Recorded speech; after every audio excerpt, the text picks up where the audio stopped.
The first shells in this war first landed on Bakhmut on the 17th of May last year. And that's almost a complete year ago, all but a couple of days. And in that year, Bakhmut has been reduced to a ruin.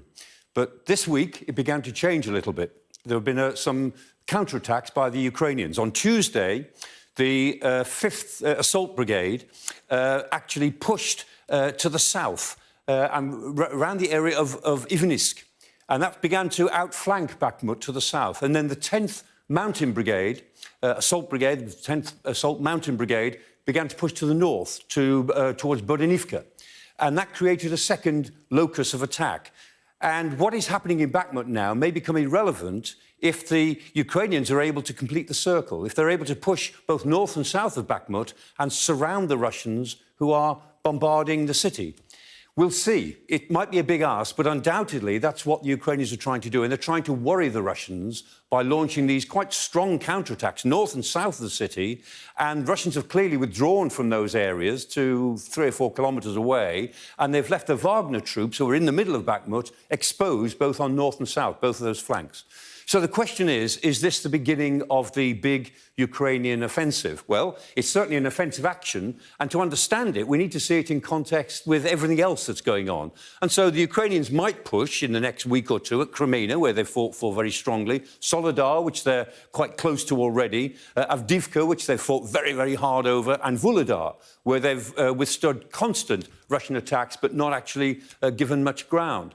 And so the Ukrainians might well try to, as it were, push the Russians, pressure them in any one of these places to make the Russians commit their reserves so that they can see where the gaps are going to open up.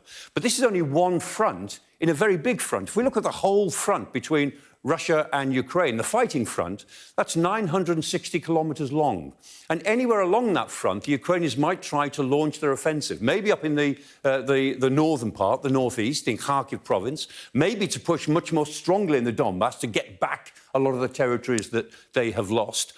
Quite likely somewhere in the south, if they can, to cut the land bridge between the Donbass and Crimea, which is just off this map to the south, or maybe in the southwest, in Kherson, where they already did very well before Christmas. They might try to get across the Dnieper River.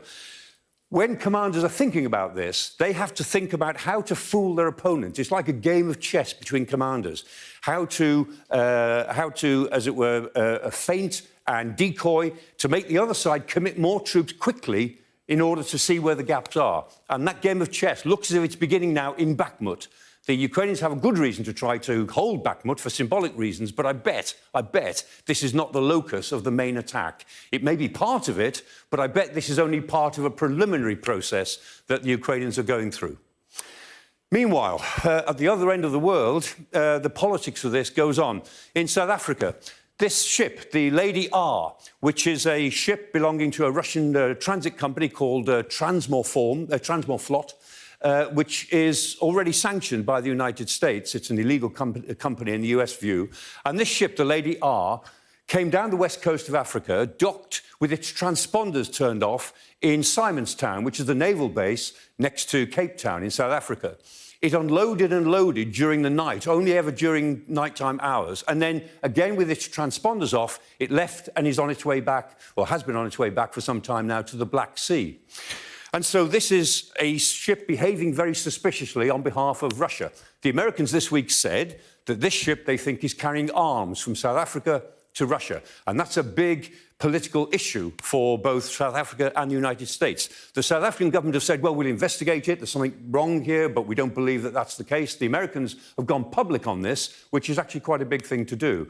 And South Africa is going to be embarrassed by this because officially South Africa is neutral in the war, but its neutrality has been questioned by the visit of Lavrov, the foreign minister of Russia, not so long ago, joint exercises with Russia and with China a couple of months ago, and the general attitude which the South African government takes towards the war.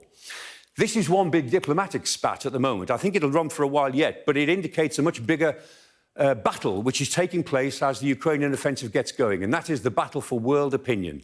The battle between the Western view of this war, that it's a fundamentally important war about freedom, democracy, and the march of the dictatorships in the world, as opposed to the global South, and South Africa is a very important country in the global South, who just don't see it in that way.